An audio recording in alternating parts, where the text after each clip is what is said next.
Confrontation au sommet aujourd'hui sur Caradisiac avec d'un côté la nouvelle Mini Cooper électrique et de l'autre la très attendue Renault 5. J'ai donc ici les deux citadines stars de l'année. C'est la première fois et même la toute première fois que ces deux voitures se rencontrent sur Caradisiac. Et c'est l'occasion de passer en revue les forces et faiblesses de chacune en attendant les futurs essais dynamiques. Il s'agit de la 4e évolution de la Mini depuis son intégration au groupe BMW, et si la silhouette évolue peu avec le temps, il faut saluer le soin du détail qui modernise l'auto sans la dénaturer. Mention bien au feu arrière, aux jantes, ou bien encore à l'intégration du bouclier avant. Une réussite. La Mini reste la Mini, avec son style reconnaissable entre mille, ses porte-à-faux ultra courts, et ce style ramassé qui évoque instantanément le plaisir de conduite. En face, la R5 renvoie bien sûr instantanément à sa glorieuse aînée, tout en reprenant les codes du design contemporain. En tout cas, c'est très réussi. Les allusions sont bien sûr très nombreuses, avec par exemple ses feux avant presque rectangulaires, ses ailes rebondies, avec ce pavillon flottant, ses portes arrière qui semblent ne pas exister. On a l'impression d'avoir affaire à une 3 portes. Et cette poupe rebondie à souhait, une poupe cancer des feux arrière verticaux, exactement comme sur l'ancêtre. Remarquable travail des designers de la maison Renault. Tiens, et puisque l'on parle des portes arrière, c'est le moment de souligner une importante différence entre nos protagonistes. Bien que leur gabarit soit très proche, la française se caractérise par un meilleur sens de l'accueil grâce à ses 7 cm de plus, soit 3,93 m, et surtout ses 2 portes supplémentaires. Par contre, pas de miracle en termes d'habitabilité. Si la R5 se présente officiellement comme une 5 places, les 3 passagers installés à l'arrière devront faire preuve de souplesse pour prendre place à bord et idéalement ne pas mesurer plus d'1,60 m. La Mini ne se revendique que comme une 4 places et offre un espace aux jambes similaire à celui de la Renault. Son volume de coffre s'établit à 210 litres, soit 67 de moins que la française, qui l'emporte donc d'une courte tête au chapitre des aspects pratiques. Elle enfonce le clou avec un diamètre de braquage légèrement inférieur, en l'occurrence 10,30 m contre 10,80 m à la Mini, et présente l'avantage de pouvoir tracter une remorque d'un poids inférieur à 500 kg.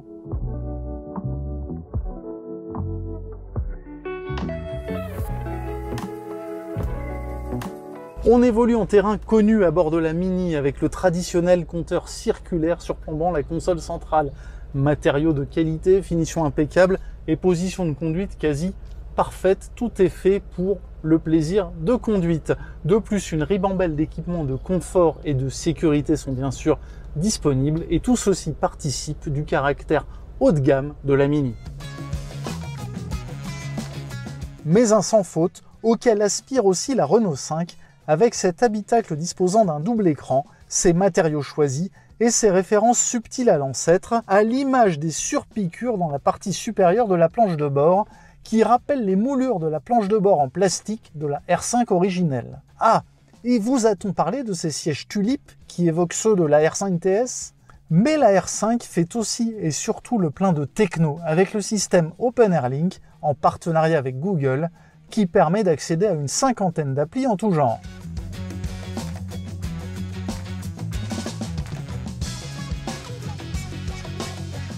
Mais assez parlé d'aspect pratique et de design, intéressons-nous au cœur du réacteur pour constater que les deux voitures proposent des fiches techniques assez proches en termes de motorisation. Avantage toutefois à la Mini Cooper qui offre 184 chevaux, c'est 34 de mieux que la Renault. Le couple également est supérieur, c'est 290 Nm et cela permet à la germano-britannique d'abattre le 0 à 100 en 7 secondes 3. Mais la R5 ne démérite pas puisqu'elle abat le même exercice en un tout petit peu moins de 8 secondes. En face, la R5 culmine à 150 chevaux avec 245 Nm de couple.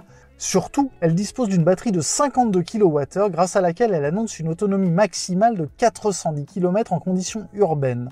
C'est 105 de mieux que la Mini avec sa batterie de 40 kWh. Les deux voitures annoncent des temps de charge comparables avec un léger avantage à la Mini qui annonce un 10,80% en 28 minutes sur borne à haute puissance.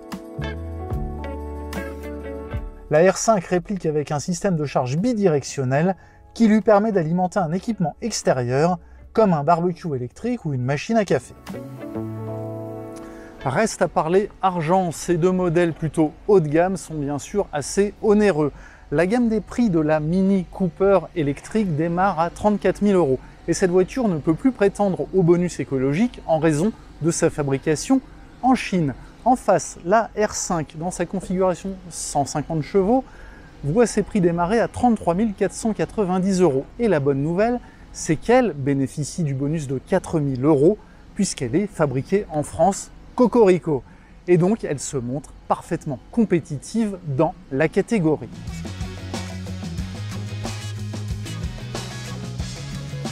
Diablement séduisante, bien présentée, plus pratique à l'usage grâce à ses 5 portes et moins onéreuse, la Renault 5 semble en mesure de l'emporter à l'issue de cette première confrontation statique.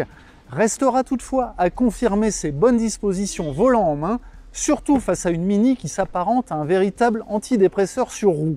Pour cela, nous vous donnons rendez-vous au début du mois d'octobre pour les premiers essais dynamiques de la R5. Et croyez-moi, rares sont les voitures à susciter une telle attente.